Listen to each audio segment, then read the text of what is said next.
नमस्कार दोस्तों, मैं साधना सिंह अपने चैनल भक्ति सागर में आपका स्वागत करती हूँ। दोस्तों, आप अगर मेरे चैनल को पहली बार देख रहे हैं या सुन रहे हैं तो मेरे चैनल को सब्सक्राइब कर लीजिएगा और साथ ही बाजू में बने हुए बेल आइकन के बटन को भी प्रेस कर लीजिएगा ताकि आने वाली वीडियो की नोटिफिकेशन आप लोग को सबसे पहले मिल सके। और अगर मेरी आपको यह वीडियो अच्छी लगती है तो इस पर एक लाइक ज़रूर कर दीजिएगा और कमेंट सेक्शन में जाकर मेरी वीडियो पे कमेंट करना ना भूलिएगा। तो मैं भोले बाबा के नाम का जयकारा लगाते हुए अपनी वीडियो को आगे बढ़ाती हूँ। और दोस्तों, आज की वीडियो में मैं बात करूँगी तुलसी जी के बारे में कि तुलसी जी की पूजा कैसे करनी चाहिए, तुलसी जी के नियम क्या हैं और तुलसी जी को कब तोड़ना चाहिए, कब नहीं तोड़ना चाहिए और तुलसी जी में कब क्या डालने से हमारे सौभाग्य में वृद्धि होगी। लेकिन इसके लिए आपको जो है शुरू से लेकर अंत तक मेरी वीडियो में बने रहना पड़ेगा। तो बात कर लेते हैं। हिंदू धर्म में तुलसी जी के पौधे को बहुत महत्व दिया जाता है और इस पौधे को देव के समान माना जाता है क्योंकि तुलसी जी को लक्ष्मी माता का स्वरूप मानते हैं। तो इससे पता चलता है कि आपके जीवन में कोई भी आर्थिक समस्या चल रही है तो लक्ष्मी माता के रूप में तुलसी जी के पौधे की पूजा करें और अगर तुलसी जी से संबंधित कोई उपाय करते हैं तो ज़रूर फ़ायदा होता है। लेकिन इससे पहले आपको यह जानना ज़रूरी है कि तुलसी जी के बारे में मुख्य नियम क्या हैं। तो आइए बात कर लेते हैं। तुलसी जी का पौधा लगाने का सही समय होता है कार्तिक का महीना।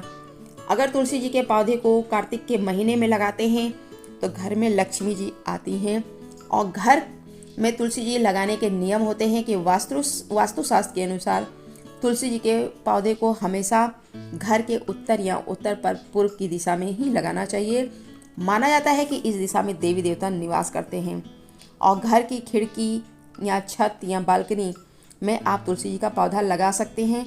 लेकिन दिशा का इसमें आपको ध्यान रखना है कि जब भी आप तुलसी जी का पौधा लगाएं हमेशा उत्तर या उत्तर पूर्व में ही लगाएं। तुलसी जी के पौधे को कभी भी दक्षिण दिशा में नहीं लगाना चाहिए क्योंकि यह दिशा पितरों की मानी जाती है और इस दिशा में तुलसी जी को अगर हम रखते हैं तो आपको आर्थिक समस्या का सामना करना पड़ सकता है। आप तुलसी जी के पौधे को ईशान कोण में लगा सकते हैं। तुलसी जी के पौधे को कभी भी प्रवेश द्वार पर न लगाएं और जहाँ कूड़ा कचरा या जूते चप्पल रखे जाते हैं वहाँ पर भी आप तुलसी जी का गमला न रखें। तुलसी जी के पौधे को हमेशा मिट्टी के ही गमले में लगाएं, कभी भी प्लास्टिक का गमला इस्तेमाल न करें। और जिस गमले पे तुलसी जी लगी होती हैं उस गमले पे चूने से या हल्दी से आप श्री या कृष्ण लिख दें। तुलसी जी का पौधा बुध ग्रह का प्रतिनिधित्व करता है और बुध ग्रह भगवान श्री कृष्ण का स्वरूप माना जाता है। तुलसी जी की पूजा के कुछ नियम होते हैं। आप रोज़ तुलसी जी की पूजा करते हैं लेकिन शाम के समय तुलसी जी को कभी भी इनका जो है स्पर्श न करें और न तोड़ें।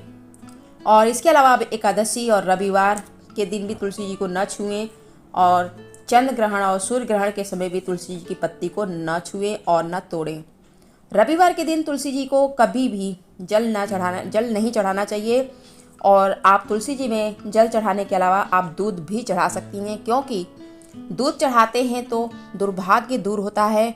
और तुलसी जी के पौधे को किचन या बाथरूम के पास भी नहीं रखना चाहिए, लेकिन आपको पूजा कक्ष की खिड़की की तरफ आप इस तुलसी जी के पौधे को रख सकती हैं। अगर आप रोज़ जल चढ़ाते समय तुलसी जी की 3 बार परिक्रमा करती हैं तो ये बहुत शुभकारी होता है। और ध्यान रखिए कि जब भी आप तुलसी जी के पौधे में जल डालते हैं तो तुलसी जी के पौधे में जल डालने से पहले आप सूर्यदेव को अर्घ्य जरूर दें। जब आप तुलसी जी में जल चढ़ाती हैं तो आपको हमेशा इस मंत्र का जाप करना है। महाप्रसाद जननी सर्व सौभाग्यवर्धिनी आदि व्याधि हरा नित्यम तुलसी त्वम नमस्तुते। तुलसी जी के पत्ते को आप भगवान श्री कृष्ण के पास 15 दिनों तक रख सकती हैं और जब ये पत्ता सूख जाए तो आप प्रसाद के रूप में इसको ग्रहण कर सकती हैं। आमतौर पे यह देखा गया है कि लोग तुलसी जी को लाल चुनरी चढ़ाते हैं, लेकिन लाल रंग मंगल का कारक होता है और तुलसी जी बुध का कारक माना जाता है तुलसी जी को। तो बुध और मंगल दोनों एक दूसरे के विरोधी माने जाते हैं, इसलिए तुलसी जी को सफ़ेद चमकीली नीली चुनरी अर्पित करनी चाहिए।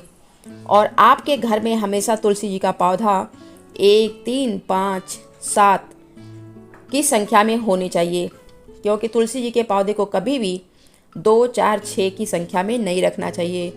और तुलसी जी को कभी भी गंदे हाथों से नहीं छूना चाहिए। जब भी इनको छुएं हमेशा हाथ को साफ करके ही छुएं।